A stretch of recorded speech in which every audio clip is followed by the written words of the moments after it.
The attack began without warning. The Hikari, an empire older than Earth's first telescopes, descended on the human colony of Calypsis 4. The colony was young, its cities gleaming domes across fertile plains, its skies filled with tradecraft and children's laughter. Humanity had invested in peace, building instead of conquering, sending emissaries rather than fleets of war. To the Hikari, that was weakness. Their fleet appeared like an eclipse, spined cruisers and blade-shaped carriers blotting out Calypsis's sun. They opened fire without ceremony, unleashing storms of plasma. Orbital stations shattered in seconds. Civilian vessels tried to flee, but the Hikari pursued them, cutting down escapees with surgical cruelty. On the surface, human defenses crumbled. Hikari troops landed, armored giants who laughed as they dragged colonists from homes, incinerating streets to make examples. One Hikari commander broadcast across open channels, voice booming in translation. "Behold, the fragility of humankind. They believed peace would protect them. We show them reality. We show them fire." The screams of the dying echoed through every comm band. The Hikari recorded themselves planting their banners in human soil, declaring Calypsis for the first of many lessons for Earth. The galaxy watched, and few dared to intervene. Humanity had avoided the politics of war for centuries. No one expected them to fight back. The slaughter ended as abruptly as it began. The Hikari departed, leaving a world of ash and silence. 6 million colonists dead. No survivors. No message sent home. Only silence, mockery of the victors in the aftermath, the Hikari boasted openly. Their leaders addressed the galaxy, calling humans decorated animals who believed themselves peers. At interstellar councils, they laughed at the absence of any response from Earth. One report circulated of a Hikari warlord feasting with his peers, raising a goblet of molten crystal and declaring, "Humans? They are soil, nothing more. They will write poetry, they will weep, but they will not raise weapons. Their silence is submission. Their silence is proof." And the galaxy nodded. The Hikari had crushed hundreds of worlds before. Humanity was only another name on their endless list. Still, some worried, because Earth remained silent. Not a word, not a broadcast, not a condemnation or plea. For weeks, the channels were void of response. Even the colonies nearest Calypsis were quiet, ships docked, ports sealed. It was as though humanity had vanished behind a curtain, their voice withdrawn from the stars. But silence has many meanings. The galaxy thought humanity had been cowed, broken, afraid. They would learn that silence was not fear. It was the drawing of breath before the scream. The silence breaks 3 months after Calypsis burned. The first sign appeared. A Hikari cruiser, patrolling the neutral sector near the Pava expanse, picked up a faint signal.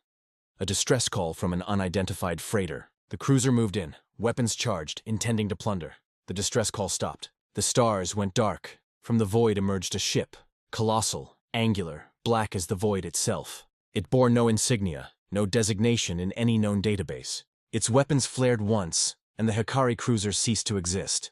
The survivors on the edge of the system swore they heard a voice, carried on comms across every frequency, a whisper colder than vacuum. Earth remembers. Reports trickled in after that. A Hikari supply convoy vanished, leaving only wreckage drifting in silence. A garrison world woke to find its fleet destroyed overnight, their orbital platforms shattered like glass, and not a single sensor had recorded the attacker's arrival. On distant colonies, walls were scrawled with 3 words in human script: "We are coming." The galaxy's amusement turned to unease. The silence had broken, and what came from it was not diplomacy, not pleas for mercy, but the promise of war. The march of dreadnoughts. When Earth finally revealed its hand, the galaxy understood dread for the first time. From Sol's shipyards emerged fleets unlike anything imagined. Dreadnoughts the size of small moons, hulls layered in ablative alloys that devoured plasma fire. Carriers with wings of bombers guided by AIs older than many empires. Armadas of blackened steel, their drives burning silent blue, erasing the distance between stars with terrifying speed. The Hikari sent probes, scouts and fleets, none returned. For centuries, humanity had hidden its arsenal. While the galaxy saw poets, traders, and diplomats, Earth had been preparing. Every colony had doubled as a foundry. Every asteroid belt mined not just for commerce but for war. Humanity had learned from history. Every conquest, every genocide in their own past, every tyrant who believed peace meant weakness. Now that patience was gone, and the galaxy realized humanity had never been weak, they had simply been waiting. One broadcast, intercepted across every known channel, spread across systems. It carried no origin signature, no demand, only the voice of a human admiral, cold and steady. You mistook silence for surrender. You mistook patience for cowardice. You slaughtered our kin. For that, we will show you the meaning of fear. Retribution unleashed. The retribution began with fire. The first Hikari fortress world to fall was Sarka Prime, a stronghold said to be impregnable. Its shields were measured in planetary thickness, its fleets numbering in the hundreds. Humanity arrived with silence. No warnings, no negotiations. The stars dimmed as human dreadnoughts poured from hyperspace, blotting out constellations. Their opening barrage shattered Sarka's defenses in minutes. Kinetic strikes, rods of tungsten accelerated to near-light speed, punched through shields as if they were mist. Orbital rings crumbled, ships tore apart, and Hikari voices screamed across comms until silence reclaimed them. On the surface, Hikari commanders rallied their armies. They expected human soldiers to descend like the armies of old, with shouts and banners. Instead, the sky split open. Pods rained from orbit like meteors. They struck with surgical precision, each releasing squads of armored humans. Not berserkers, not savages, but soldiers whose discipline was absolute. Their exosuits glowed with shifting patterns. Their weapons roared, and wherever they marched, resistance burned away. Entire legions of Hikari collapsed in days. Civilians fled to the mountains only to find human drones waiting, silent as shadows. Humanity did not speak to them. Humanity did not offer surrender. They moved forward, efficient, relentless, unstoppable. Sarka Prime fell in a week. The Hikari fled into the stars, but Earth did not stop. World after world followed. Fortresses crumbled. Fleets burned.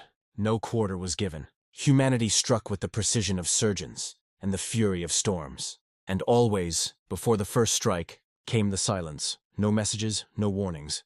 Only the stillness of a predator before the kill.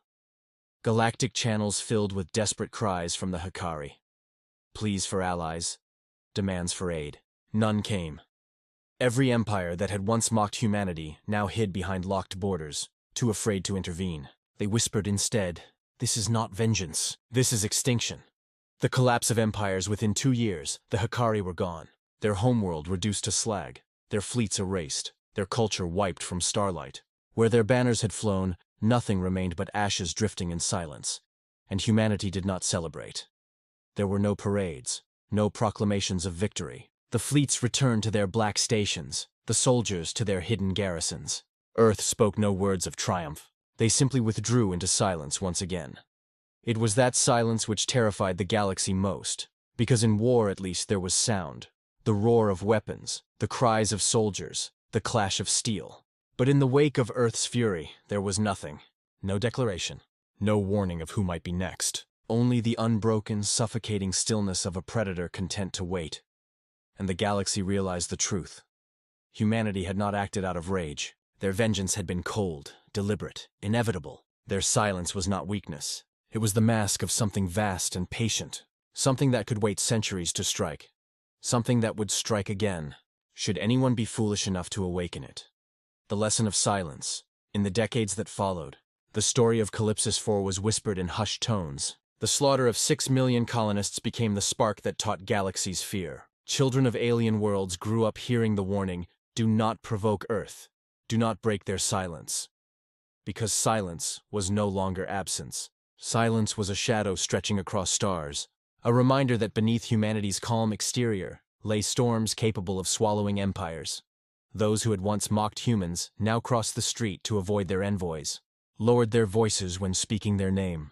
In every council, their empty chair carried more weight than entire fleets. For the galaxy had seen the cost of arrogance. They had seen what it meant when humanity rose in vengeance. They had learned, forever, that the silence of Earth was the silence before the strike. And they would remember, until the end of all suns, our silence taught galaxies the meaning of endless dread.